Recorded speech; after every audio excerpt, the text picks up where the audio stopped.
সুখে যেন পাওঁ মই সংসাৰৰ পাৰ ভিতহে নজানি মোক কৰি উদ্ধাৰ বুলিবা মনুষ্যময় দৈৱকী নন্দন জানিবু কি মতে দেৱ লক্ষণ হে ৰাম জানিলো সাক্ষাতে তুমি নুশিকা মানুষ দেৱৰু দেৱতা তুমি পৰম পুৰুষ কৃষ্ণ পৰম ভক্তিভাজন বা পায় সমস্ত এয়া মহাপুৰুষ শ্ৰীমন্ত শংকৰদেৱৰ ৰচিত ভক্তি প্ৰদীপ শাস্ত্ৰৰ এয়া ভকতৰ ভকত লক্ষণ এই পাঠৰে 108 নম্বৰৰ পৰা আজি এয়া আৰম্ভ হৈছে। যোৱাকালি এই অনুষ্ঠানত আমাৰ ৰাজবংশী এগৰাকীয়ে ইয়াৰ আগৰ বৰ সুন্দৰকৈ কালি ব্যাখ্যা কৰিলে। আমি অৱশ্যে মাত লগাবলৈ নাপালোঁ, তথাপিতো আমি এগৰাকীলৈ সেৱা জনাইছোঁ। সুন্দৰকৈ কালি ব্যাখ্যা হৈছে, সৰলীকৰণ হৈছে। আজি নহ'লে আহিবা এই নম্বৰ ভকতি লক্ষণ, এই ভকতৰ লক্ষণ, এই সম্পৰ্কত অৰ্জুন আৰু কৃষ্ণ দুয়ো জীৱাত্মা পৰমাত্মাৰ কথোপকথন।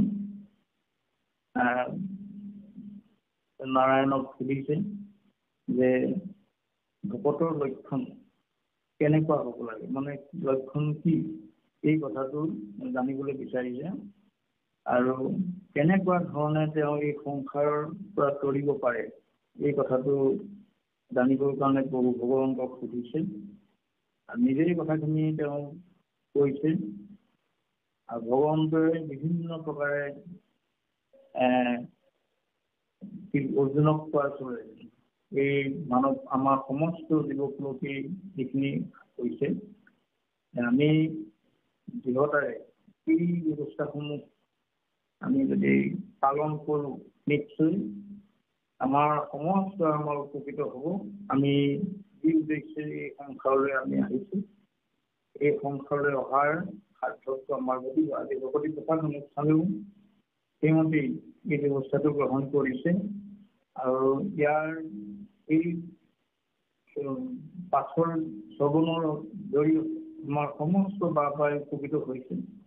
সমস্তই আমি পোৱা কৃতকৃত হওঁ আৰু আজিও এই ব্যৱস্থাটো হৈছে। গতিকে আমি পালনৰ ক্ষেত্ৰত আমি যথেষ্ট গুৰুত্ব দিব লাগিব আৰু শ্ৰৱণতো আমি যথেষ্ট গুৰুত্ব দিব লাগিব। এতিয়া ইয়াতে কৈছে যে সম্পত্তি তোমাক কৈছো প্ৰভু নাৰায়ণ অভিউক বিমত ভকতৰ লক্ষণ সুখে জানো পাওঁ মই সংসাৰৰ পাৰ ভিত্ত হেন জানি মোক কৰি উঠায়।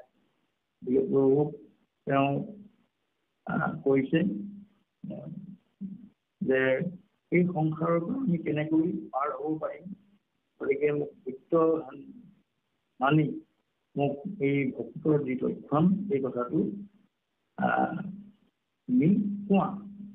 আৰু এইখিনিও কৈছে যে বুলিবা মনুষ্যময় দৈৱকী নন্দন জানিব কিমতে তেজে ভকতৰ লক্ষণ। The person you are speaking with has put your call on hold. Please stay on the line. Devaki নন্দন কেনেকে ভকতৰ কথা ভকতৰ লক্ষণৰ কথা ক'বা, এইখিনি কথাও কৈছে।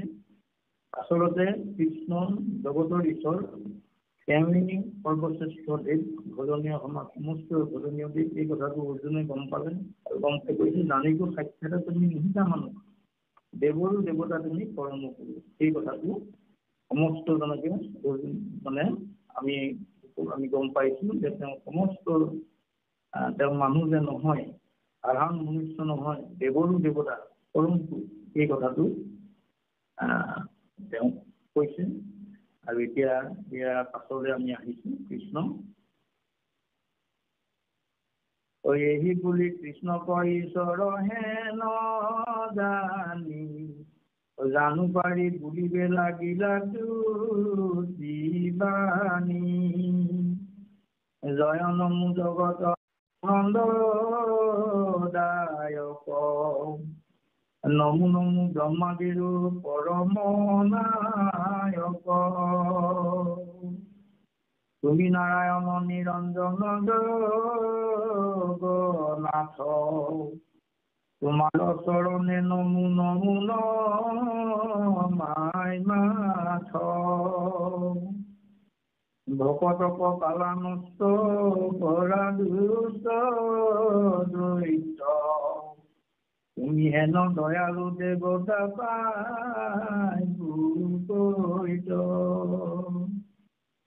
এই অৰ্জুনে ভগৱন্তক কৈছে এই বুলি কৃষ্ণক ঈশ্বৰৰ হেন জানি জানো পাৰি বুলিব লাগিলে টুটি পালে তেওঁক সেৱা কৰি কথাখিনি কৈছে আৰু ভগৱন্তৰ যে সমস্ত আনন্দৰ দায়ক সমস্ত জগতৰ তেওঁ ঈশ্বৰ সমস্তৰে নমস্য ব্ৰহ্মায়ো যাক মানে সেৱা কৰে গতিকে সেইজন পৰম নায়ক তুমি এইজন পৰম নায়ক তুমি নিৰঞ্জন নিৰাকাৰ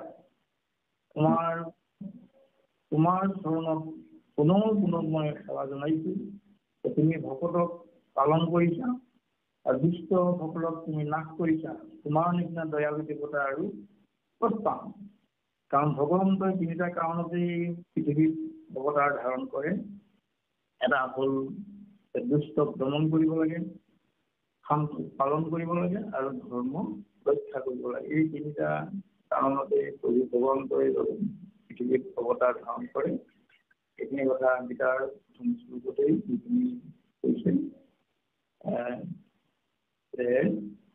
তেওঁ এই তিনিটা কাৰণতে জগতত অৱতাৰ ধাৰণ কৰি এই সমস্ত কৰ্ম সুচাৰুৰূপে পৰিচালনা কৰি আমাৰ অন্ত মহন্ত হ'ব যাতে তেওঁ সুচাৰুৰূপে উপাসনা কৰিব পাৰে এই জীৱ তৰণৰ ব্যৱস্থাটো কৰিব পাৰে এইখিনি তেওঁ সদায় চেষ্টা কৰে আৰু এইখিনিকে তেওঁ হ'ল কৰ্ম কাৰণ তেওঁ বিনোদ বিলাস কৰিবৰ কাৰণেই জীৱসমূহ পৃথিৱীলৈ পঠিয়াইছে গতিকে তেওঁ ভগৱতৰ যোগেদি তেওঁ গুণ কীৰ্তন সদায় শ্ৰৱণৰ বাবে ৰৈ থাকে আৰু য'তেই তেওঁ গুণ চৰিত্ৰ কীৰ্তন হ'ব তাতে গৈ তেওঁ সুন্দৰকৈ শ্ৰৱণ কৰি থাকে এইখিনি কথা নাৰদক তেওঁ নিজেই কৈছে আৰু মহাপুৰুষ মাধৱদেৱেও আমাক কৈছে যে একান্ত ভকত হ'লে নিগুণ কৃষ্ণ লগুণ গাঁৱে সদা ভকীয়া কথাত বৈকুণ্ঠকো পৰিহৰি যোগীৰ হৃদয়ৰি থকা সাক্ষাৎ কথা গতিকে আজি আমাৰ ভকতি প্ৰসাদ অনুষ্ঠানৰ যোগেদি যি তেওঁৰ গুণবিলাক আমি কীৰ্তন কৰিছোঁ শ্ৰৱণ কৰিছোঁ আমি স্মৰণ কৰিছোঁ আমাৰ গোটেই 8-9বিধ আমি ব্যৱস্থাৰে আমি তেওঁক কৰ্ম কৰি আছোঁ আৰু এইখিনিৰ ভিতৰত শ্ৰৱণ কীৰ্তনতে শ্ৰেষ্ঠ পোৱা হৈছে কাৰণ কীৰ্তন ঠিক নহ'লে বা শ্ৰৱণ ঠিক নহ'লে উপলব্ধি কৰিবলৈ অসুবিধা হয় গতিকে শ্ৰৱণটো আমাৰ ঠিক কৰিবৰ কাৰণে এই শ্ৰৱণ কীৰ্তনক শ্ৰেষ্ঠ ভকতিৰ ক্ষেত্ৰত আৰু এতিয়া এই কথাখিনি তেওঁ নিজেই আকৌ আমাক কৈছে আৰু অৰ্জুনেও এই কথাখিনিকে প্ৰভু ভগৱন্তক কৈছে যে তুমি সমস্ত জগতৰ অধিকাৰী তোমাক এই সমস্ত ঐশ্বৰ্যৰ অধিকাৰী সমস্তই তোমাক নমস্কাৰ কৰে সমস্তই তোমাক সেৱা কৰে গতিকে তোমাৰ নিচিনা দয়ালু দেৱতা আৰু আমি ক'ত পাম এই কথাটো তেওঁ অৰ্জুনে উপলব্ধি কৰিছে আৰু এই ব্যৱস্থাটো আমাৰ কাৰণেই থৈছে আমিও তেনেকুৱা ধৰণে আমি উপলব্ধি কৰিব লাগিব যে আমি ঈশ্বৰৰ বাহিৰে আৰু পৃথিৱীত কোনো শ্ৰেষ্ঠ দেৱতা নাই কেৱল মাত্ৰ কৃষ্ণই হ'ল জগতৰ ঈশ্বৰ তেওঁই সৰ্বশ্ৰেষ্ঠ দেৱতা যেন মধু কৰে পুষ্পৰ চুমি সমস্তে বেদৰ সাৰ উধাৰি তুমি ভিতক কৰায়া পান কিনু কৃপাময় ভকত জনৰ সদা আনন্দ হৃদয়। দেৱতা খবৰ যেনে হুয়া পৰি পন্থী গুন্দাইলা অমিত ক্ষীৰ সাগৰ কমুখী। এই মতে পৰম ভগৱতী মহাজ্ঞান আমি মহামূঢ় মাধৱ দিয়া জান। যেনেধৰণে মধুৱে অৰ্থাৎ মৌ মাখিয়ে যেনেকৈ ফুলৰ পৰা ফুলৰ যি ৰস এই পান কৰে, গতিকে আমাৰ ভকত সমষ্টইও ঠিক তেনেকুৱা ধৰণে এইভাগ ভক্তিৰ এই ফুল, এই ভক্তিৰ ইয়াৰ পৰা যাতে ৰস অৰ্থাৎ স্থাপন কৰি ইয়াৰ ৰস পান কৰি এই কথাখিনি কৈছে। সমস্ত বেদৰ সাৰ উদ্ধাৰিয়া তুমি ভিতক কৰায়া পান কিনু তুমি সমস্ত বেদৰ সাৰ উদ্ধাৰিয়া তুমি ভিতক কৰায়া পান কিনু কৃপাময় ভকত জনৰ সদা আনন্দ হৃদয়। তুমি ভিত্তহেন মানে সমস্তকে আমাক এই পান কৰাইছা, সমস্ত বেদৰ সাৰ উদ্ধাৰ কৰি আনি আমাক এই পান কৰাইছা। গতিকে তুমি ভকতৰ সদায় হৃদয়খন আনন্দ কৰি ৰাখিবলৈ তুমি আনন্দ কৰি ৰাখিছা। সদায় ভকতে তেওঁক ৰস পান কৰি আনন্দত অধীৰ হৈ থাকে। দেৱতাসকলৰ যেন হুয়া পৰিপন্থী গুঞ্জাইলা অমিত ক্ষীৰ সাগৰ কমুঠি। সেই মতে পৰম ভগৱতী মহাজ্ঞান আমি মহামূঢ়ক মাধৱ দিয়া জ্ঞান। এতিয়া তেওঁ দেৱতাসকলৰ পক্ষ লৈ তেওঁ কি কৰিছিলে, ক্ষীৰসাগৰ মুঠতে যি অমৃত ওলাইছিলে সেই অমৃত দেৱতাসকলকে পান কৰাইছিলে। সেইমতে ভকতক পৰম ভকতী মহাজ্ঞান আমি মহামূঢ়ক মাধৱ দিয়া জ্ঞান। গতিকে ভগৱন্তৰ পৰা এই ব্যৱস্থাখিনি লৈছে। তেওঁ এইখিনি কেনেকুৱা ধৰণে প্ৰভু ভগৱন্তই ভকতসকলৰ ওপৰত এনেকুৱা ধৰণে তেওঁ ভক্তিৰ ৰস, এই ৰসেৰে ভকতে সদায় ভগৱন্তক উপাসনা কৰে, ভগৱন্তক চিন্তা কৰে। ভগৱন্তক চিন্তা কৰাৰ কাৰণেই ভগৱন্তইও ভকতক সমস্ত সময়তে প্ৰতিটো মুহূৰ্ততেই তেওঁ হৃদয়খন আনন্দ কৰি ৰাখে। আৰু এই যেতিয়া হৃদয় আনন্দ হৈ থাকিব, আনন্দ গঠি হৈ থাকিব, তেতিয়া বিষয়ৰ যি মায়া, এই মায়া ভকতৰ ওচৰত আহিব নোৱাৰে। মায়াই সমস্তকে আৱৰি আছে। গতিকে মায়াৰ পৰা হাত সাৰিবলৈ হ'লে, মায়াৰ এই জ্বালা যন্ত্ৰণাবিলাক অনুভৱ নকৰিবৰ কাৰণে আমাৰ একমাত্ৰ এটি উপায়, আমি ঈশ্বৰক প্ৰতিটো মুহূৰ্ততে আমি তেওঁৰ আমি স্মৰণ কৰিব লাগিব, তেওঁৰ কথা আমি কীৰ্তন কৰিব লাগিব, শ্ৰৱণ কৰিব লাগিব। শ্ৰৱণ কীৰ্তন কৰি থকা সময়ত আমাৰ কেতিয়াও বিষয় বাসনাই আমাক ত্যাগ কৰিব নোৱাৰে। আৰু এইখিনিৰ পৰা আঁতৰত থাকিলেই আমি যি উদ্দেশ্যৰে এই পৃথিৱীত আমাক ভগৱন্তে পঠিয়াইছে, সেই উদ্দেশ্যটো আমি সাধন কৰাত আমাক ভগৱন্তই কিবা কৰি আছে। মাত্ৰ আমি উপলব্ধি কৰিব লাগিব। আজি যেনেকুৱা ধৰণে অৰ্জুনে উপলব্ধি কৰি এই কথাখিনি কৈছে, এইখিনি আমাৰ কাৰণে কৈছে। গতিকে অৰ্জুনৰ যেতিয়া সখী ভগৱন্তৰ, গতিকে আমাৰো সখী ভগৱন্তৰ এই জীৱাত্মা পৰমাত্মা আমাৰ দেহতে আছে। আমি সমস্ত বাহিৰত আমি মাত্ৰ সেই সাকাৰ ৰূপটো দেখাইছে, আৰু নিৰ্গুণ নিৰাকাৰ হিচাপে আমাৰ দেহতো আছে জীৱাত্মা পৰমাত্মা। আমি তেনেধৰণে উপলব্ধি কৰি আমি কৰ্ম কৰিব লাগিব। আৰু যিটো লক্ষণৰ থাকিলে বা যিখিনি গুণ থাকিলে আমি ঈশ্বৰক উপাসনা কৰিব পাৰোঁ, ঈশ্বৰৰ কথা স্মৰণ কৰিব পাৰোঁ, ঈশ্বৰৰ কথা আমি শ্ৰৱণ কৰিব পাৰোঁ, সেই গুণখিনি আমাক কোনে দিব? প্ৰভু ভগৱন্তই দিব লাগিব। কাৰণ বহুত উন্নত ফলতহে আমি এই স্থান আমি পাবলৈ সক্ষম হৈছোঁ। গতিকে আমাৰ পূৰ্বজন্মৰ পুণ্য আছে। আগৰ পুণ্য থকাৰ কাৰণেহে আমি আজি ঈশ্বৰৰ কথা স্থাপন কৰিবলৈ পাইছোঁ। আমাৰ দৰে বহুত লোক পৃথিৱীত আছে, হয়তো যিজনে দিনটোৰ ভিতৰতো ঈশ্বৰৰ নাম ল'বলৈ সময় নাপায় বা সেইখিনি ভগৱন্তই দিয়া নাই, কৃপা কৰা নাই। ভগৱন্তই কৃপা কৰিলেহে আমি এনেদৰে ভগৱন্তৰ নাম আমি এনেকুৱা ধৰণে আমি ল'ব পাৰিম। আজি যেনেকৈ ভকতি প্ৰসাদ অনুষ্ঠানে এই ব্যৱস্থাটো কৰিছে, এই অনুষ্ঠানত আমি সমস্তই এই কথাখিনি উপলব্ধি কৰাৰ কাৰণে আজি আমি এনেধৰণে একত্ৰীকৰণ হৈ যদিও আজি এজনে আনজনক নাই দেখা, এতিয়া আমাৰ এই জীৱাত্মা পৰমাত্মাৰ নিচিনা কৰি আমাৰ কথোপকথন হৈছে। আৰু বিভিন্ন ঠাইৰ পৰা এনেধৰণে এই মোবাইলৰ যুগতে আমি সমস্তই কণ্ঠটো শুনিলেই আমি গম পাওঁ এজন কোন বাপ বা কোন আই, এইখিনি কথা আমি উপলব্ধি কৰিব পাৰোঁ। আৰু সেই মাধৱ পুৰুষে আমাক কৈছে সেই দিনটোৱে আমাৰ ভাল দিন, যিটো দিনত আমি ঈশ্বৰৰ কথা পাতিব পাৰোঁ, ঈশ্বৰৰ কথা আমি শ্ৰৱণ কৰিব পাৰোঁ, ঈশ্বৰৰ কথা আমি কীৰ্তন কৰিব পাৰোঁ। সেই দিনটোৱে মাধৱ পুৰুষে কৈছে কেহি কেদিন ভাই দুদিন বুলিয়া মানি মেঘাচন নহয় দুৰ্দিন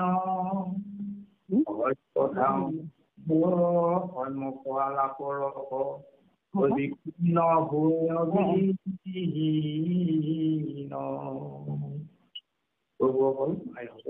এই দিনটোৱে আমাৰ দুৰ্দিন, যিদিনা আমি ঈশ্বৰৰ কথা পাতিবলৈ নাপাওঁ। গতিকে বতাহ বৰষুণ ধুমুহা সেই দিনটো দুৰ্দিন নহয় বুলি কৈছে।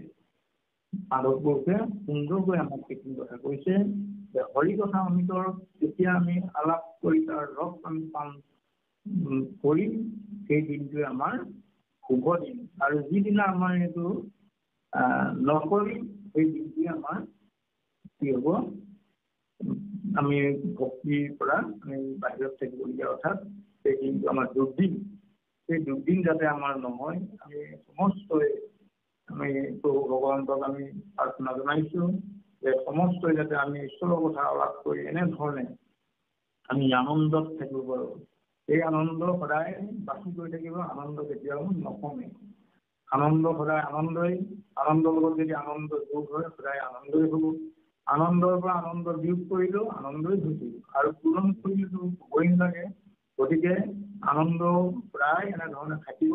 এই আনন্দ লাভ কৰিবৰ কাৰণে আজি এই অনুষ্ঠানৰ যোগেদি আজি আমি সমস্তই আনন্দিত হৈছোঁ।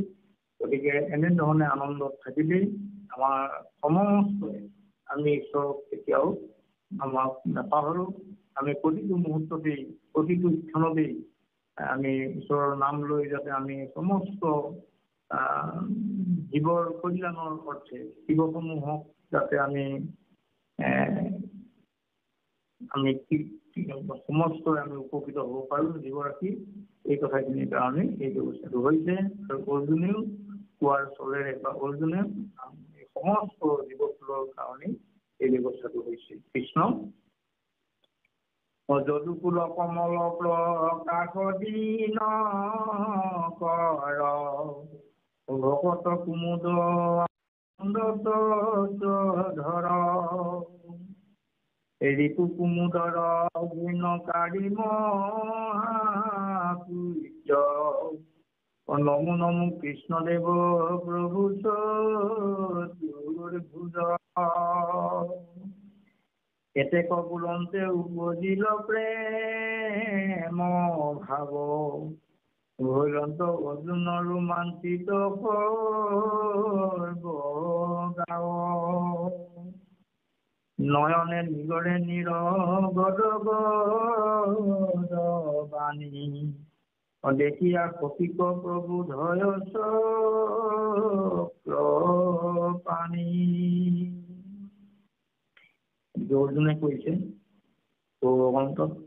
যদুকুলৰ কমল তুমি দিনকৰ অৰ্থাৎ তেওঁৱেই যদুকুলৰ তেওঁ অৱতাৰ ধাৰণ কৰি তেওঁ যদুকুলৰ কমল তেওঁ প্ৰকাশ কৰি আছে পদুম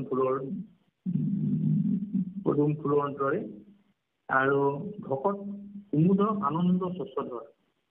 এতিয়া ভকতসকলকো ঠিক তেনেকুৱা ধৰণেই তেওঁ কি কৰিছে, যিটো ভকত কুমুদ অৰ্থাৎ শ্বেত পদ্ম বা বিষ্ণু বুলি ক'ব পাৰি, দুইটা অৰ্থতে হয়। গতিকে আনন্দ স্বচ্ছধৰ তেওঁ আনন্দ কৰি ৰাখে সমস্ততে।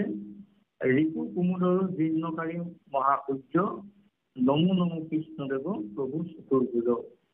তেওঁ কি হৈছে, তেওঁ আমাৰ যি ঋতু, এই ঋতুসমূহে আমাক অপকাৰ কৰি থাকে। ছয় ঋতু কামক্ৰোধ এইখিনি তপস্যু মনোমুখ নাসিকা শ্ৰৱণ, এই ছয় শত্ৰু আমাক ক্ৰিয়া কৰি, এই ছয় শত্ৰু জীৰ্ণকাৰী অৰ্থাৎ নাইকিয়া কৰিব পৰা মহাসূৰ্যৰূপী এজন হ'ল প্ৰভু ভগৱন্ত। ভগৱন্ত এইখিনি কৃপা নকৰিলে আমাৰ ঋতুসমূহ কেতিয়াও আমি দমন কৰি ৰাখিব নোৱাৰিম। এই ঋতুসমূহ আমাৰ থাকিবই, ঋতুসমূহ আমি দমন কৰিবলৈ হ'লে প্ৰভু ভগৱন্তই আমাক কৃপা কৰিব লাগিব, তেতিয়াহে আমাৰ হ'ব। আৰু নমো নমো কৃষ্ণদেৱ প্ৰভু চতুৰ্ভুজ, তেওঁ চতুৰ্ভুজ ৰূপী, তেওঁ সদায় শংখ চক্ৰ গদা পদ্ম ধাৰণ কৰি কি কৰি ভকতক সমস্ত ক্ষেত্ৰতে প্ৰতিটো মুহূৰ্ততে তেওঁ কি কৰি আছে, পৰিত্ৰাণ কৰি আছে। এতেকে বুৰন্ত উপজিলা প্ৰেম ভাৱ ভজন্ত অৰ্জুনৰ ৰোমাঞ্চিত বগাও। গতিকে এইখিনি কথা কওঁতেই অৰ্জুনৰ কি হৈছে, তেওঁ ৰোমাঞ্চিত হৈ গৈছে, তেওঁ শব্দ গা সমস্ত দেশ তেওঁ ৰোমাঞ্চিত হৈছে আৰু প্ৰেম ভাৱটো জাগিত হৈছে। গতিকে এনেধৰণে আমাৰো প্ৰেম ভাৱ আমাৰ আহিব লাগিব। এই প্ৰেম ভাৱটো থাকিলে আমাৰ কেতিয়াও আমি অন্য দিশত আমাৰ কেতিয়াও আমাৰ মনে নকৰে, এইখিনি ক্ষেত্ৰতে থাকিব। গতিকে মন আমি শুদ্ধ কৰি ৰাখিবলৈ হ'লে আমাৰ ভক্তিটো আমাৰ ঠিক হ'ব লাগিব। আৰু এই ভক্তিটো আমি নিজে কৰোঁ বুলিলে কৰিব নোৱাৰে, এইটো ঈশ্বৰৰ কৃপা। সেই ঈশ্বৰৰ কৃপাহে আমি ভক্তি লাভ কৰিব পাৰিম। বস্তুটো আমি ভকতি কি বস্তু, তেওঁ কোনে এনেকুৱা ধৰণে কৰিছে, এইখিনি নিজে গম পাব আৰু এইখিনি আনে গম পাব, কাৰণ উপলব্ধিৰ যোগেদি গম পায়। গতিকে নিজেই কিমান কি কৰা হৈছে এইখিনি নিজেহে গম পাব। গতিকে এই প্ৰেম ভাৱটো আমাৰ আহিব লাগিব। আৰু অৰ্জুনৰ সেই প্ৰেম ভাৱটো আহিছে আৰু তেওঁ ৰোমাঞ্চিত হৈছে। নয়নে নিগৰে নিৰ গদ গদ বাণী দেখিয়া প্ৰকৃতত প্ৰবোধ চক্ৰবাণী। তেওঁ নয়নৰ পৰা পানী ওলাইছে, অৰ্থাৎ চকু পানী ওলাইছে, গদ গদ হৈ গৈছে ভক্তি। আৰু তেতিয়া প্ৰভু ভগৱন্তই তেওঁক প্ৰবোধ দিছে, তেওঁক এই কথাখিনি তেওঁ যে উপলব্ধি কৰিছে, ভগৱন্ত আনন্দিত হৈছে। গতিকে সমস্তই আমি কি কৰিব লাগিব, এনেধৰণে আমি ভক্তিৰ ক্ষেত্ৰত আমি আগবাঢ়িব লাগিব। আমি ভগৱন্ত সদায় আমাক কৃপা কৰিবৰ কাৰণে ৰৈ থাকে, আমি মাত্ৰ বিচাৰিব লাগে। আমি ভগৱন্তক বিচাৰিব লাগে, ভক্তি বিচাৰিব লাগে, আমি অন্য একো আমি বিচাৰিব নালাগে। গতিকে আমি এই ব্যৱস্থাৰ যোগেদি আজি অৰ্জুন আৰু অৰ্জুনে যেনেকুৱা ধৰণে উপলব্ধি কৰিছিল, সেই অৰ্জুনকো আমি সমস্ত এনেধৰণে আমি উপলব্ধি কৰি আমি আগুৱাই গ'লে আমাৰ নিশ্চয় ভগৱন্তই যেনেকৈ অৰ্জুনক কৰিছে আমাকো তেনেকৈ কৰিব। গতিকে এইটো মাত্ৰ আমাক কাহিনী হিচাপে আমাক দেখাইছে।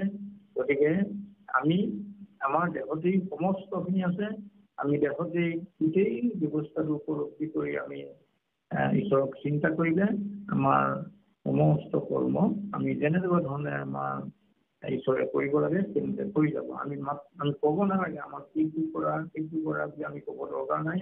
তেওঁ ভগৱন্ত অন্তৰ্যামী, তেওঁ সমস্ত জীৱকুলৰ তেওঁৱে সৃষ্টি কৰিছে। গতিকে তেওঁ কেনেকুৱা ধৰণে কেনেকে পালন কৰিব লাগে কৰি আছে, মাত্ৰ আমি বিচাৰিব লাগে। আমি তেওঁক যেনেধৰণে আমি সেৱা কৰিব লাগে সেইমতে সেৱা কৰিলেই এয়া স্পষ্ট হ'ব। আজি ইয়াতে এই পাঠৰ জৰিয়তে আমাক দেখাইছে। কৃষ্ণ শুনা সভা পদ পদ জৈতে কৃষ্ণ কথা, ভাৰত ভূমিত জন্ম নকৰি দেৱৰ বাঞ্ছিত আতি পুনৰ তাই, যেন চিন্তামণি হেৰা হাতত হৰাই। সমস্তকে কৈছে, হে ৰাসবাসকল শুনা, কৃষ্ণ কথা শুনা। ভাৰত ভূমিত জন্ম নকৰিও বৃথা। আমি বহুত পুণ্যটো আছে, ভাৰতবৰ্ষত আমি জন্ম লাভ কৰিবলৈ সক্ষম হৈছো। আমাৰ পুণ্য আছে আৰু এইখিনি কথা বিভিন্ন শাস্ত্ৰই কৈছে। ইয়াতো কৈছে ভক্তি প্ৰদীপৰ জৰিয়তে যে ভাৰত ভূমিত জন্ম নকৰিও বৃথা। সেইকাৰণে আমাক কৈছে যে নকৰিও জন্ম বৃথা, শুনাইতো কৃষ্ণ কথা। ৰাম নাম ঘোঁৰা গলে বান্ধি, বৈত আয়ু পাত ভৰিলে, ঘোৰ ওপৰলৈকে কৰিলে আকে লাগি মৰি বাধা কান্দি। গতিকে পাছত আমি কান্দি থাকিবলৈ, কান্দিলে আমাৰ নহ'ব আৰু। যেতিয়া আমি কান্দিব লাগিব, তেতিয়াহে আমাৰ জন্ম উঠা নহয়। আমি কৃষ্ণ কথা আমি শুনিবলৈ আমি সদায় পাম। গতিকে এই কথাটোৱেই আমি আটাইতকৈ গুৰুত্বপূৰ্ণ কথা। আমি এইখিনি সদায় প্ৰতি মুহূৰ্ততে আমি চিন্তা কৰিব লাগিব। প্ৰতিটো মুহূৰ্ততে আমি তেওঁৰ নাম ল'ব লাগিব। তেতিয়া আমাৰ কি হ'ব, ভাৰত ভূমিত জন্ম হোৱাৰ আমাৰ সাৰ্থকতাটো হ'ব। এইখিনি আন প্ৰকাৰেও কৈছে যে কোটি কোটি জন্মৰ অন্তৰে জাহাৰ আছে মহাপুণ্য ৰাশি, শিশি কদাচিত মনুষ্য হৈও ভাৰতৰ ভূমিত ৰাশি বুলি কৈছে। গতিকে এতিয়া কথাখিনি আমি এই পদৰ জৰিয়তেও কৈছো যে ভাৰত ভূমিত বহুত পুণ্য ফলতে জন্ম লাভ কৰিবলৈ সক্ষম হৈছে। কাৰণ ভাৰতৰ বাহিৰে অন্য ঠাইত ঈশ্বৰৰ কথা এনেকুৱা ধৰণে কেতিয়াও চৰ্চিত নহয়। সেইকাৰণেই ভাৰত ভূমি হ'ল পুণ্যভূমি। অতীতৰ পৰা ইয়াতে মহাপুৰুষসকলে ইয়াতে জন্ম লাভ কৰিছে। এই জন্ম লাভ কৰি সমস্ত জীৱকুলৰ উপকাৰৰ অৰ্থে এই ব্যৱস্থাটো দি থৈ গৈছে। গতিকে আমি এই কথাখিনি মনত ৰাখি আমি আমাৰ জন্মটো যাতে বৃথা নহয়, তাৰ কাৰণে আমি চেষ্টা কৰিব লাগিব। আৰু দেৱৰো বাঞ্ছিত ৰাতি একো নৰকায়, যেন চিন্তামণি হেৰা হাততে হেৰাই। দেৱতাসকলেও বাঞ্ছা কৰিছে ইয়াতে ভাল ভূমিত জন্ম ল'বৰ কাৰণে, অৰ্থাৎ ইয়াত জন্ম লৈ তেওঁলোকো ঈশ্বৰৰ উপাসনা কৰিবৰ কাৰণে চিন্তা কৰিছে। আৰু চিন্তামণি যাতে হেৰাই নাযায়, এই হাততে পায়ো যাতে আমি ভাল বস্তু পাই আমি যাতে হেৰাই নাযায়, তাৰ কাৰণে আমি প্ৰতিটো মুহূৰ্ততেই চেষ্টা কৰিব লাগিব। কৃষ্ণ মধুৰ মৰণ আঁকি পেটিক্ষণে মিলে, ও ঘৰ বাৰী চিন্তা এৰুৱাই গেছিলে, যমৰ কিংকৰে নিগ্ৰহিতে লৈ দে প্ৰাণ, ও কৃষ্ণ বিনে নাহি জানা যাতনা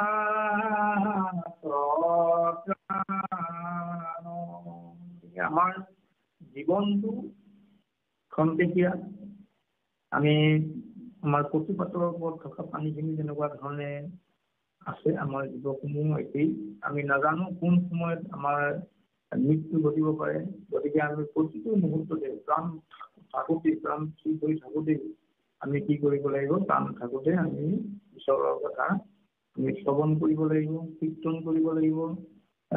এই শ্ৰৱণ কীৰ্তনৰ জৰিয়তে বাকী আমি 7 বিধ আমাৰ যি ঈশ্বৰৰ উপাসনাৰ ব্যৱস্থা, এইখিনি আমি 9 বিধ আমি সম্পূৰ্ণ আমাৰ হয়। গতিকে এই দূৰ মৰণ আহি কেতিয়া মিলিব আমি কোনেও ক'ব নোৱাৰোঁ। যেতিয়া মৰণ হ'ব তেতিয়া আমাৰ কি হ'ব, এইবোৰ চিন্তা একেবাৰে আমাৰ এতিয়া মৃত্যু মুহূৰ্তত আৰু কোনে চিন্তা কৰিবলৈ আমাৰ চেতনা। কাৰণ তেওঁ যেতিয়ালৈকে থাকিব তেতিয়ালৈকে আমাৰ ঠিক হৈ থাকিব, সকলোৱে মৰম কৰিব, সকলোৱে মাতিব, সকলোৱে কথা বতৰা পাতিব। আৰু যেতিয়া তেওঁ আমাৰ দেহৰ পৰা আঁতৰি গুচি যাব, তেতিয়া কি হ'ব, আমাৰ ঘৰৰ ভিতৰত আৰু নেৰাখে, বাহিৰলৈ উলিয়াই দিব। আৰু তাক তেতিয়া সেইটো সময়ত চুবে গা ধুব লাগিব বুলি বহুত হয়তো ওচৰলৈকে নাহে। গতিকে এনেকুৱা ধৰণৰ অৱস্থা হৈ যায়। অপবিত্ৰ মাধৱ কৃষ্ণ এই কথাটোৱে আমি উপলব্ধি কৰিব লাগিব। সেই অৱস্থাটো যেতিয়া আমাৰ উপলব্ধি হ'ব, তেতিয়া আমাৰ সমস্ত ঈশ্বৰৰ প্ৰতি আমাৰ যিখিনি কৰিব লাগে সেইখিনি সুন্দৰকৈ কৰিবলৈ পাৰিব। যমৰ কিংকৰে নিগ্ৰহিতে লৈ গৈ প্ৰাণ, কৃষ্ণ বিনে নাহি জানা যাতনা দতান। সেই সময়ত কৃষ্ণৰ বাহিৰে আমাক তাৰণ কৰোঁতা আৰু কোনো নাই। সেইকাৰণে মহাপুৰুষ শংকৰদেৱে আকৌ কৈছে, হে কৃষ্ণ যত জীৱনিত তিনি তাপে হুয়া সঞ্চাপিত সদগুৰ সংসাৰ তাপত কৰিয়া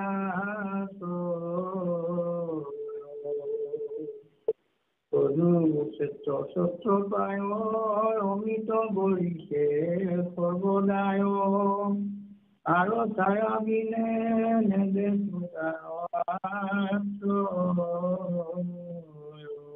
গতিকে জীৱকুলে এইখিনি কথা উপলব্ধি কৰি ইয়াৰ বাহিৰে ভগৱন্তৰ বাহিৰে আমাক কাম কৰোতা কোনো নাই। গতিকে ভগৱন্তকে আমি প্ৰতিটো মুহূৰ্ততেই আমি এনেধৰণে আমাৰ স্মৰণ শ্ৰৱণ এইখিনি আমাৰ থাকিব লাগিব। তেওঁ তাৰণ নকৰিলে আমি তাৰণ কৰিব নোৱাৰে। কৃষ্ণ অজাহাৰ নামত মৃত্যু কম্পেতৰ সতৰে চিন্তিও নৰ হেন হৰি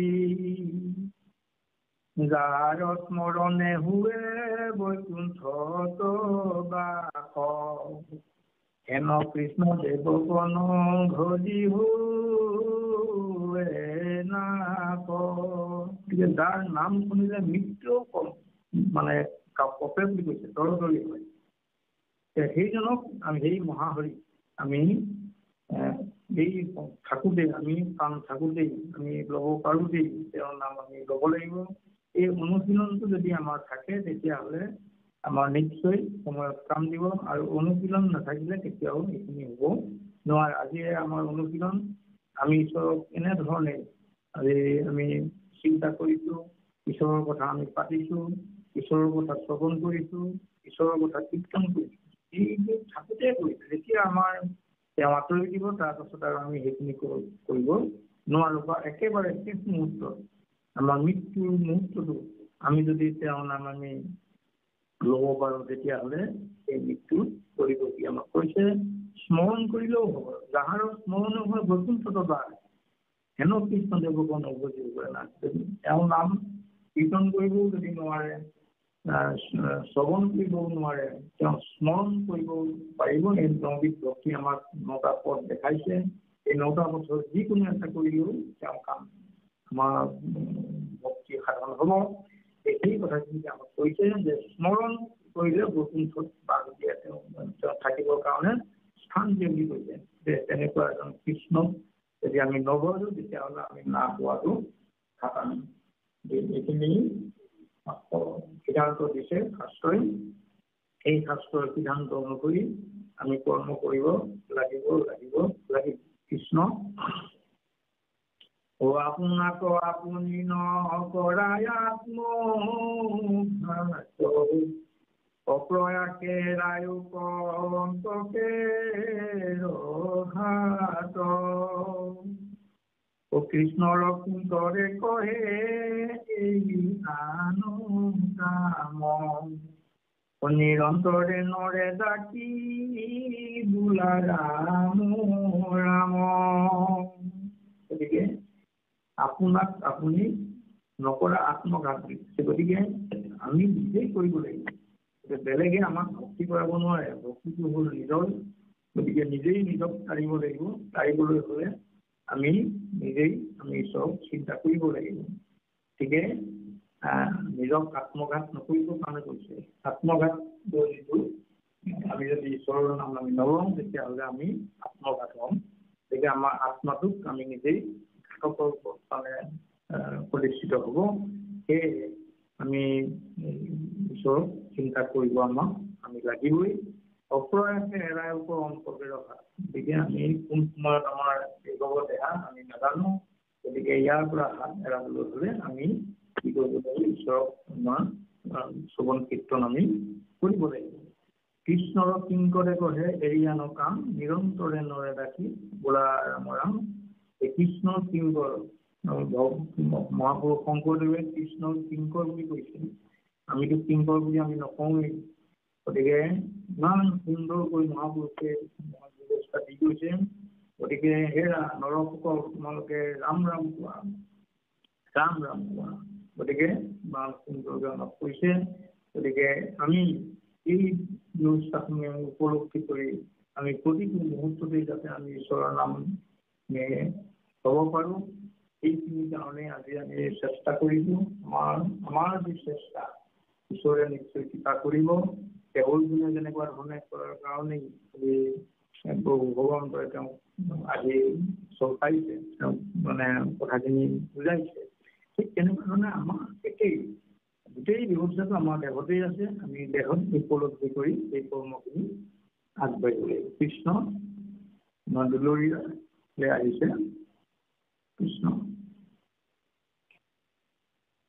গোবিন্দে বুলন্ত মুখ ধনঞ্জয় জানিলা ঈশ্বৰ বুলি কমল লোচন বুলিলা বচন হাতে ধৰি তাংক তুলি।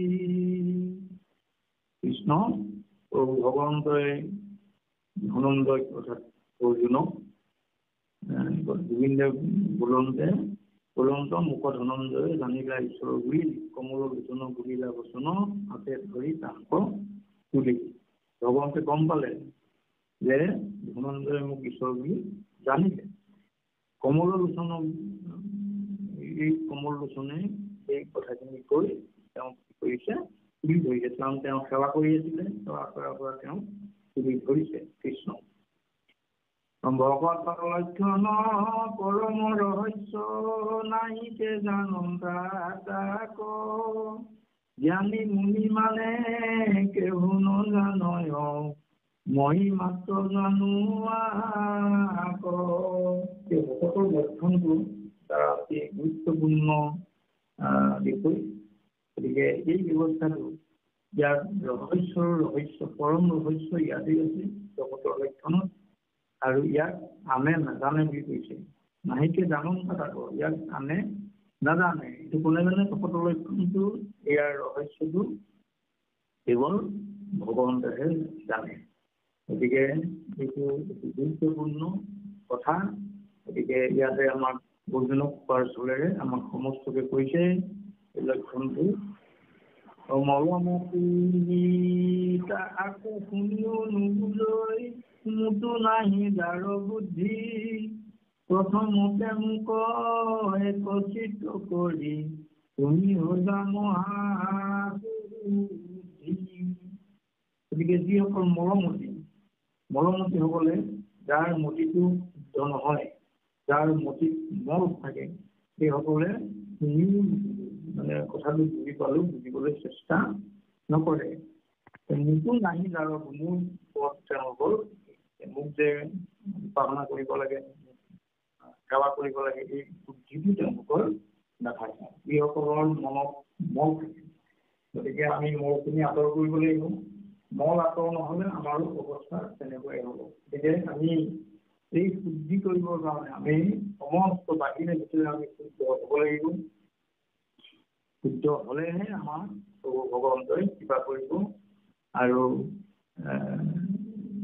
এইখিনি কথাই তেওঁ কৈছে যে তুমি প্ৰথমতে মোক একচিত্ত কৰি চিত্তটো এক কৰিব লাগিব।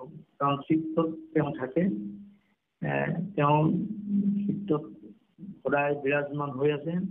আমি তেওঁক যিকোনো কথাই, যিকোনো আমাৰ ভাৱনা, যিকোনো ভাৱ আমি সমস্ত চিত্তত আমি দিব লাগিব।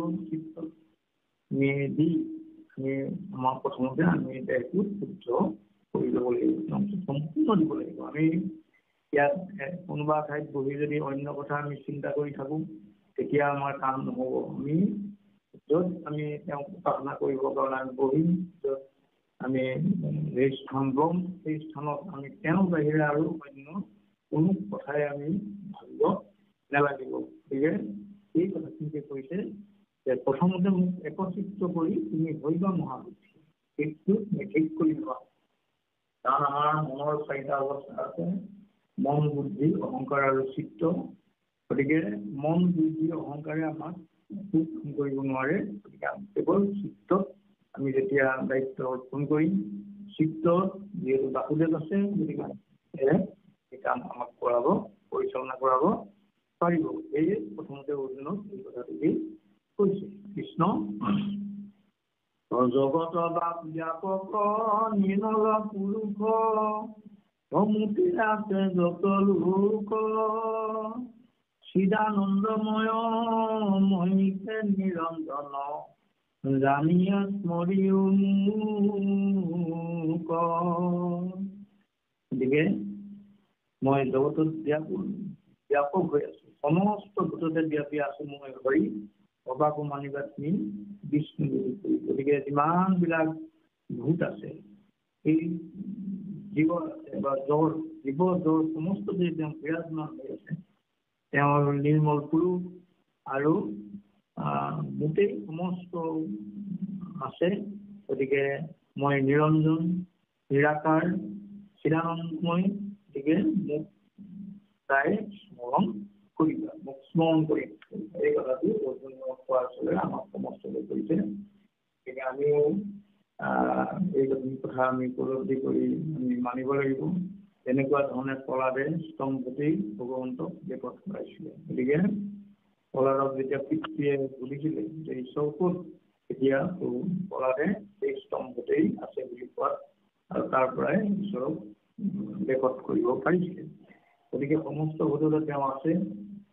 আমি সমস্তকে বিষ্ণু বুদ্ধি কৰি আমি এই ব্যৱস্থাটো ল'ব লাগিব। এতিয়া আমাৰ সমস্ত উপকৃত হ'ব। এইখিনি কথা অৰ্জুনক কোৱাৰ চলেৰে আমাৰ সমস্তকে কৈছে।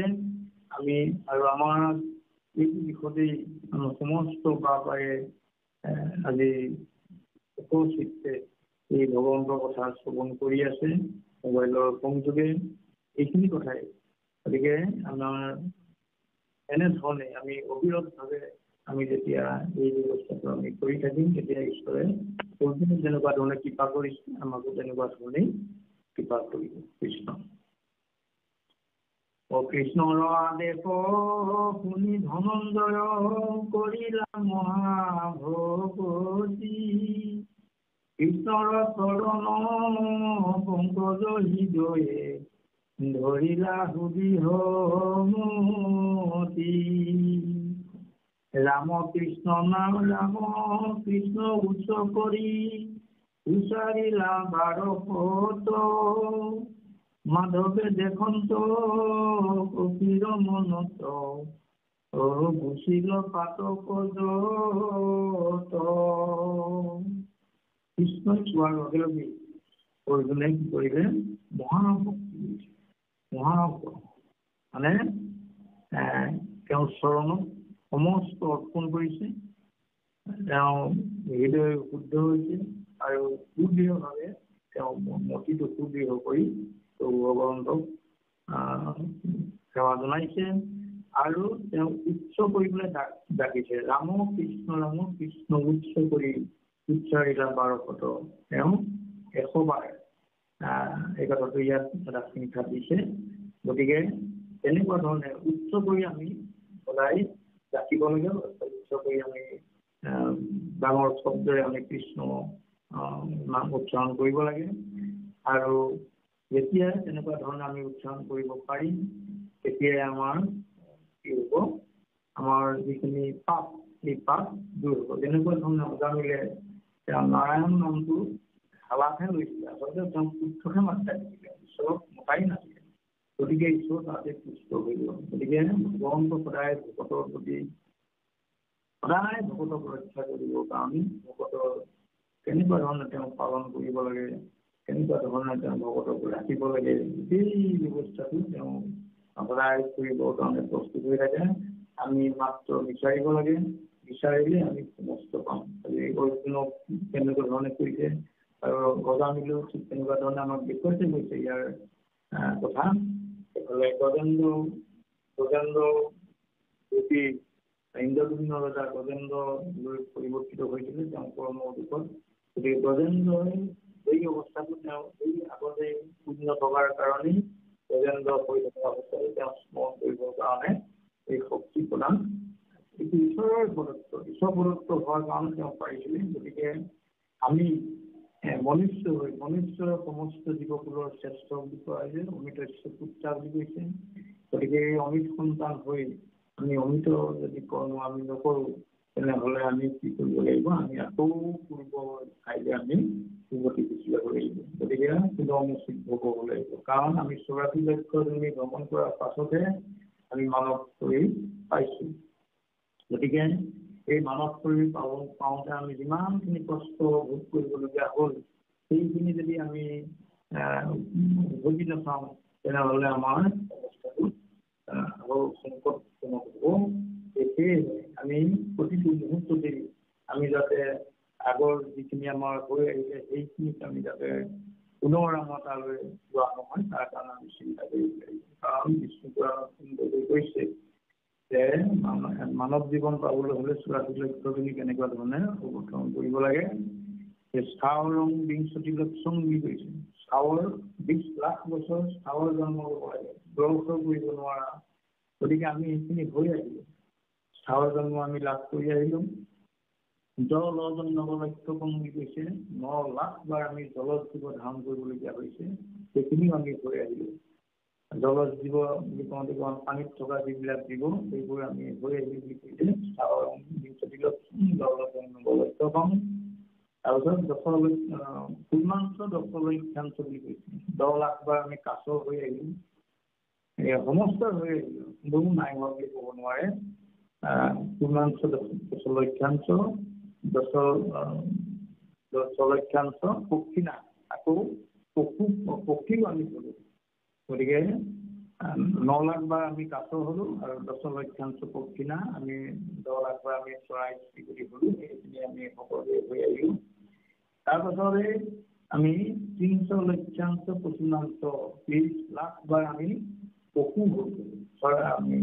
মানে কুকুৰ মেকুৰী শিয়াল বাঘ হৰিণ হাতী সমস্ত আমি চাৰিঠেঙীয়া মানে পশু আমি জন্ম লাভ কৰি আহিলোঁ কোনেও নাই হোৱা বুলি ক'ব নোৱাৰে 300 লক্ষাংশ পশুনাংশ 40 লক্ষাংশ বানৰা আকৌ 4 লাখ বছৰ বাঘৰ বুলি কৈছে বানৰ আৰু 2 লক্ষাংশ অৰ্ধমানৱা 2 লাখ বাৰ আকৌ অৰ্ধমানৱো আমি হৈ আহিলোঁ প্ৰথম মনুষ্যত্বম প্ৰাপ্তি কৰ্ম সাধনে তাৰ পাছতহে মনুষ্য হৈ বুলি কৈছে গতিকে আমি ইমান কষ্ট আমি মানে ভোগ কৰি আমি মনুষ্য শৰীৰটো পাইছোঁ গতিকে এই মনুষ্য শৰীৰটো হ'ল সেইটো জখলা এই জখলা আমি পাই যদি আমি জীৱ তৰণ কৰিব আমি নোৱাৰোঁ তেতিয়াহ'লে আমি অন্য আকৌ আমি কৰিব পৰাটো আমাৰ দুৰ্লভ বুলি কৈছে এইটোৱে আমাৰ সুলভ গতিকে ব্ৰহ্মা আদি কৰি যিমানবিলাক দেৱতা আছে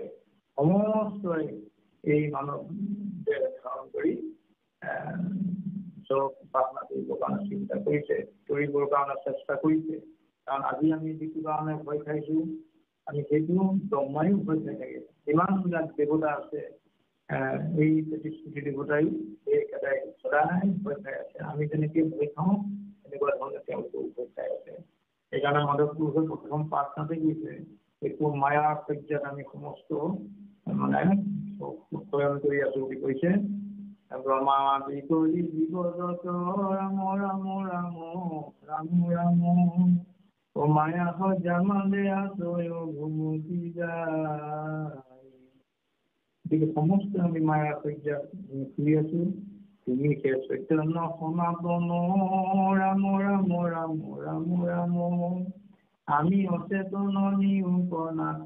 জগাই আমি মুখস্থ থকাৰ কাৰণে আমি গাই দিছোঁ যদি আমি ভিতৰত সোমাই যাওঁ তেতিয়াহ'লে ইয়াৰ উপলব্ধিটো অতি গুৰুত্বপূৰ্ণ গতিকে এটা ঘৰত গাড়ীলৈ সমস্ত শাস্ত্ৰ আৰু বেলেগে পঢ়িব নালাগে বুলি কৈছে মাধৱ পুৰুষৰ ইমানেই তত্ত্বপূৰ্ণ কথা তেওঁ আমাৰ কাৰণে দি থৈ গৈছে গতিকে আমি তেনেকুৱা এজন মানে ভগৱন্তক আমি যদি আমি চিন্তা নকৰোঁ আমি যদি উপাসনা নকৰোঁ আমি ভক্তি নকৰোঁ তেনেহ'লে আমাৰ মানৱ শৰীৰটো নিৰ্ধাৰণ কৰাৰ পৰা আমাৰ একো লাভ নহ'ব গতিকে লাভ হ'বৰ কাৰণে আমি কি কৰিব লাগিব ভগৱন্তক আমি কি কৰিব লাগিব উপাসনা কৰিব লাগিব ভক্তি কৰিব লাগিব আৰু আমাৰ দেহটো আমি তেতিয়া আমাৰ কৰ্মৰ দিশত হ'ব গতিকে সেইকাৰণে সাৱধানে শুনিবলৈ কৈছে অন্য মনস্ক হৈ শুনিলে নহ'ব তেতিয়াহে আমাৰ পাপ নাইকিয়া হৈ যাব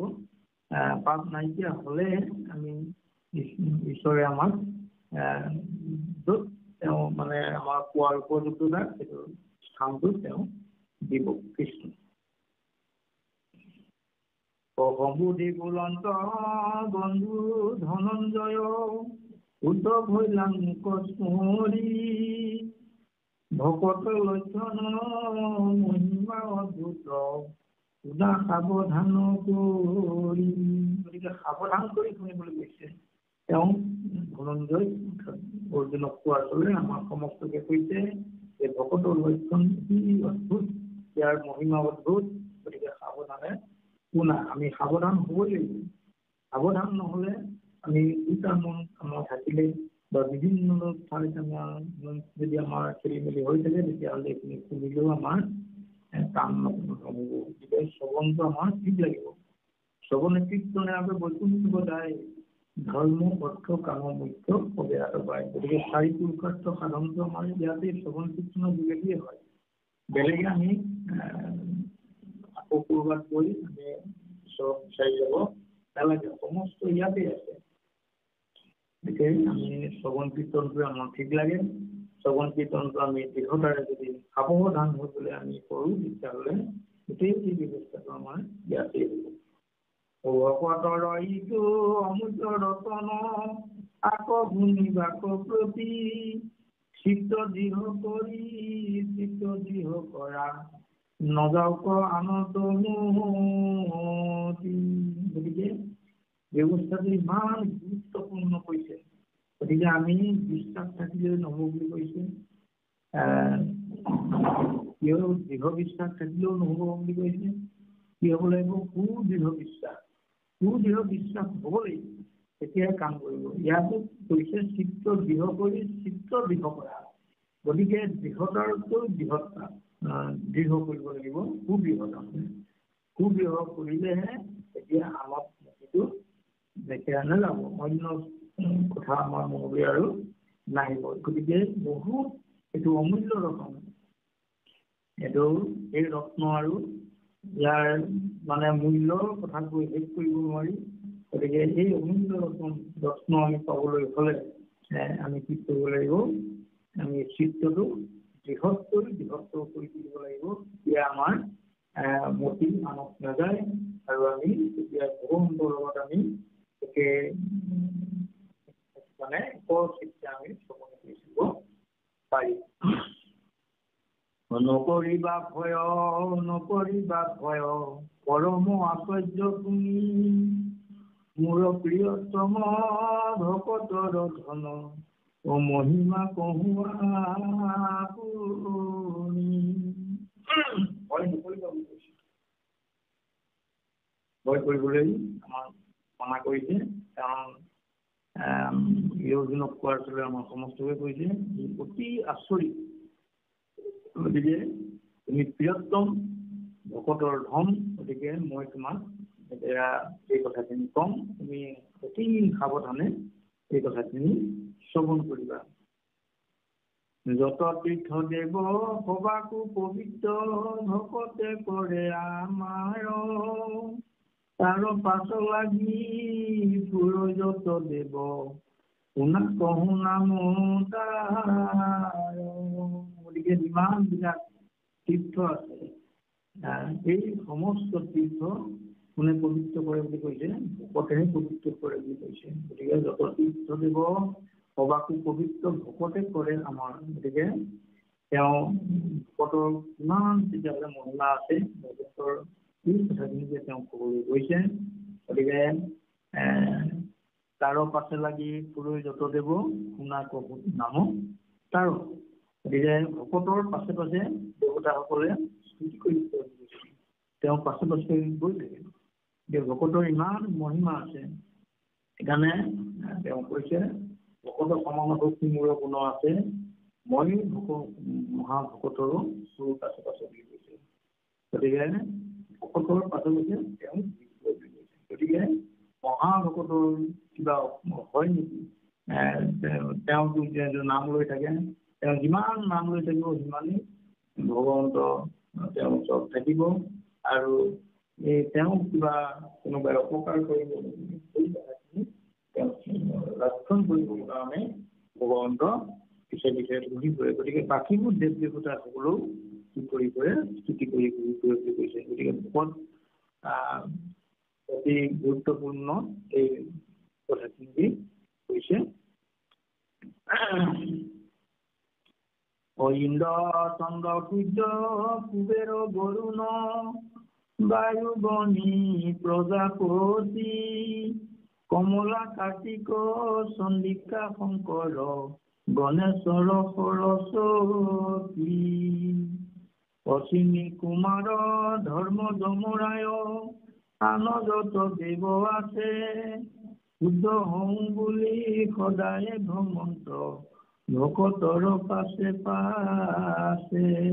কৃষ্ণ সমস্ত দেৱ দেৱতা ঘূৰি ফুৰে কৈছে, সমস্ত দেৱতাৰ নামো কৈছে। ইন্দ্ৰ চন্দ্ৰ সূৰ্য কুবেৰ বৰুণ বায়ু বনি প্ৰজাপতি কমলা কাৰ্তিক চন্দিকা শংকৰ গণেশ সৰস্বতী এই সমস্তই কি কৰে ভকতৰ পাছে পাছে যায় বুলি কৈছে।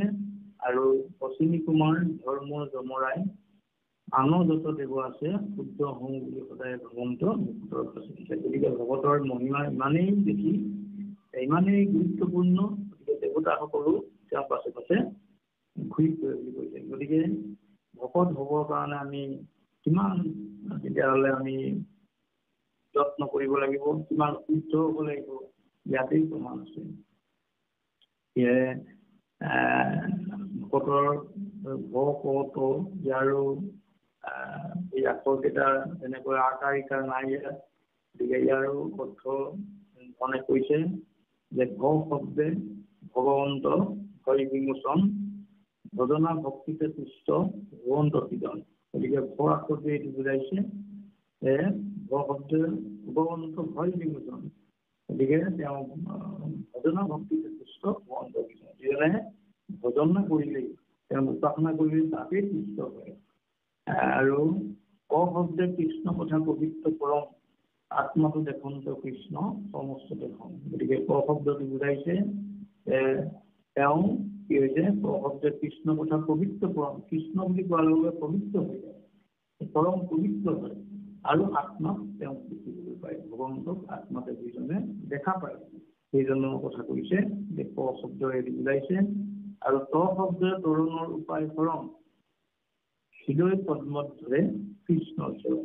ত শব্দতে বুজাইছে তৰণ হবলৈ হলে তেওঁ শৰণ গ্ৰহণ কৰিব লাগিব, ভগৱন্তক শৰণ গ্ৰহণ কৰি কি হৈছে হৃদয় পদ্মত ধৰে কৃষ্ণৰ চৰণ, হৃদয় পদ্মত কৃষ্ণৰ চৰণ সেৱা কৰিব লাগিব। এতিয়া সিজনৰ ভকত বুলি জানিবা নিশ্চয় আপোনাকো তাই ধৰাই, সেইজনে নিজে কৰিবই আৰু তেওঁ ফুলটো উদ্ধাৰ কৰিব। গতিকে ভকতৰ যিটো মহিমা, এই ভকত এই আখৰকেইটাৰ যিটো তত্ত্ব, এই কথাখিনি ইয়াত কৈছে। গতিকে সেইজন ভকতৰ পাছত সমস্ত দেৱ দেৱতা তেওঁ বুদ্ধ হওঁ বুলি তেওঁৰ পাছত আছে ঘূৰি ফুৰে। গতিকে আৰু যিমানবিলাক পৃথিৱীত তীৰ্থ আছে এই তীৰ্থসমূহো পবিত্ৰ কৰে কোনে? ভকতেই।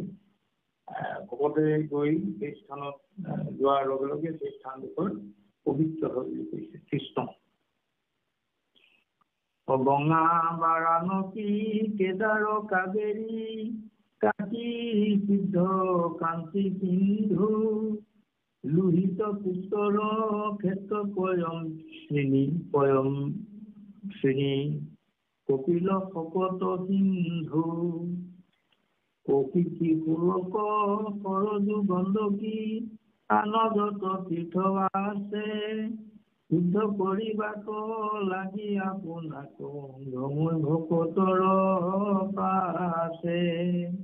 ইয়াতে তীৰ্থসমূহৰ নাম কৈছিল গংগা বাৰাণসী কেদাৰ কাবেৰী কাশী সিদ্ধ যিমানবিলাক আছে, লোহিত পুষ্কৰ ক্ষেত্ৰ পয়শ্বিনী কপিল সিন্ধু, এই সমস্ত তীৰ্থ কোনে শুদ্ধ কৰিব পাৰিব? এইবিলাক শুদ্ধ হ'বৰ কাৰণে কি কৰিছে? ভকতৰ পাছে পাছে ভ্ৰমণ কৰি কৰিছে। গতিকে এতিয়া এইখিনি মুক্তিমন্ত হৈ তেওঁ কি কৰে? ভকতৰ পিছে পিছে ঘূৰি ফুৰে। গতিকে ভকতেই হ'ল ভগৱন্ত আৰু ভকতে ভগৱন্তৰ কথা চিন্তা কৰে আৰু ভগৱন্তই ভকতৰ কথাহে চিন্তা কৰে। গানে কৈছে ভূতৰ পৰে ভকতে নিচিন্তে কিছুমান ময়ো ভকততো পৰে নজানো খোৱান বুলি ভগৱন্তই স্বীকাৰ কৰিছে।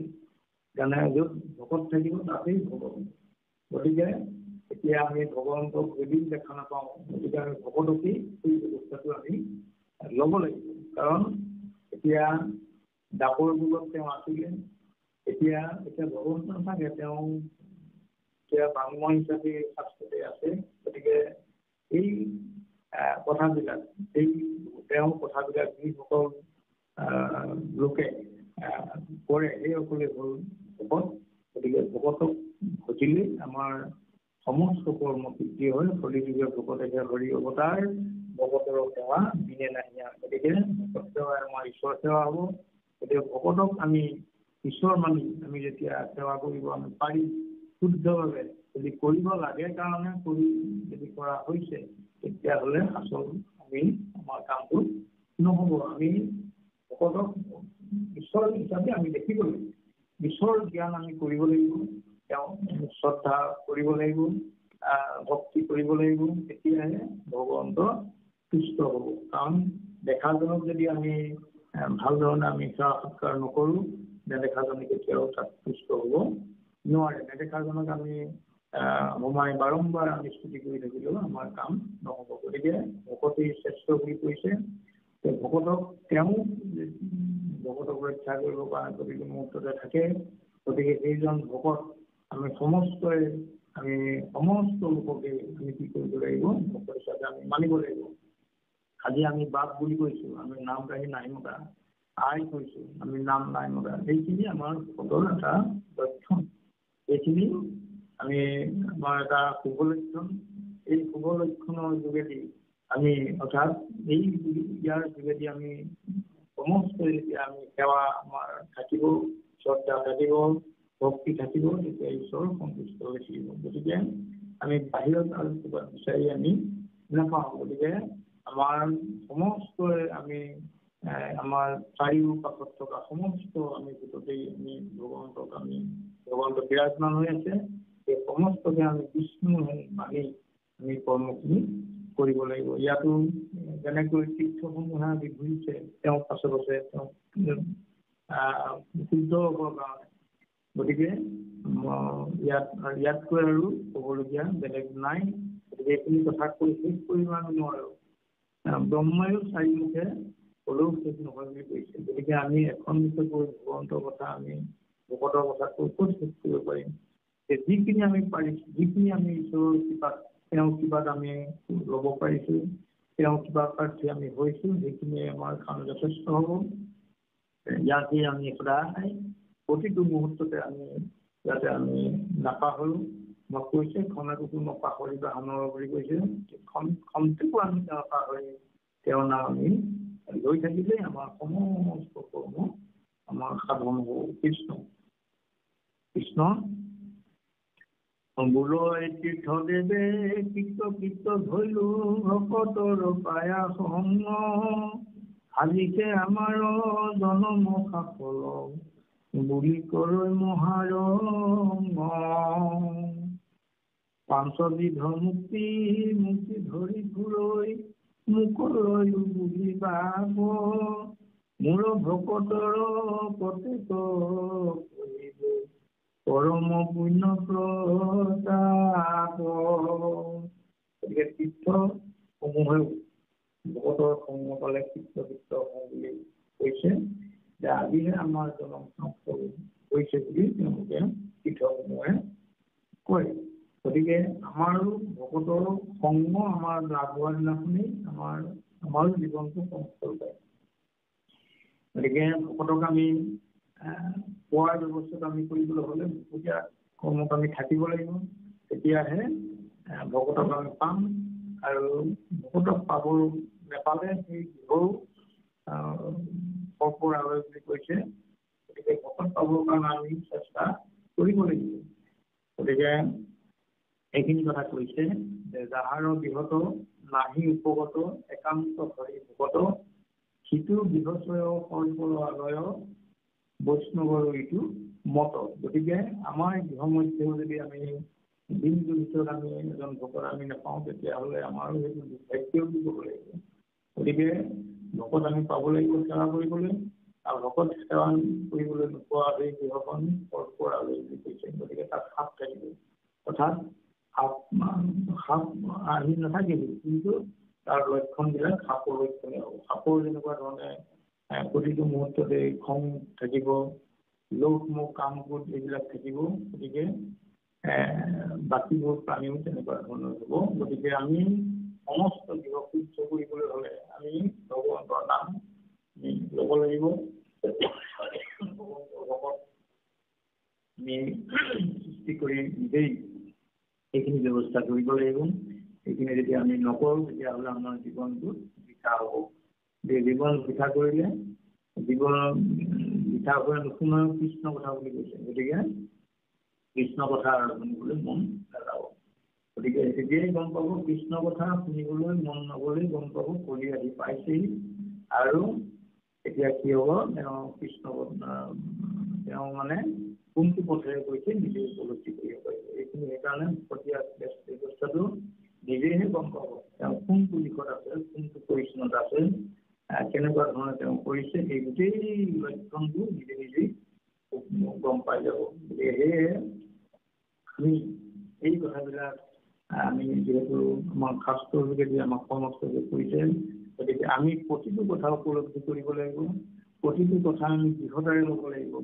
দৃঢ়তাৰে ল'লেহে সুদৃঢ় আমাৰ হ'ব, আৰু সুদৃঢ় হ'লেহে আমাৰ কৰ্মখিনি আমাৰ আচল লক্ষ্যত আমি উপনীত হ'ব পাৰিম। গতিকে এইখিনিকেই সুন্দৰকৈ আমাক আজি পাঠৰ জৰিয়তে কৈছে। গতিকে আমি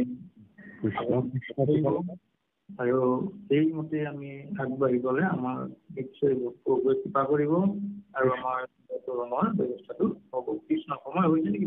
হয়, ইয়াতো দোহাই দিয়া পিছে। আৰু আমাৰ যি 5 প্ৰকাৰ মুক্তি আছে, এই 5বিধ মুক্তিও আমাক সদায় ভকতৰ ল'বৰ কাৰণে তেওঁ কৈ আছে। শালুক্য, সামীপ্য, সাৰূপ্য, সাযুজ্য, নিৰ্বাণ, এই 5বিধ মুক্তি, এই 5 প্ৰকাৰ মুক্তি ভকতক দিবৰ কাৰণে প্ৰভু ভগৱন্তই কি কৰি থাকে, চাই থাকে তেওঁ কোনবিধ পোৱাৰ যোগ্য, আৰু সেইমতে তেওঁ দিয়ে।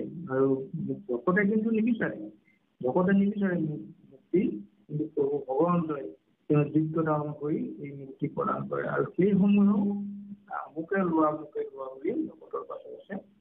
কৃষ্ণ সময় হৈছে, আমি ইয়াতে দোহাই দিছোঁ। কৃষ্ণ পাছত বোলো তীৰ্থ দেৱে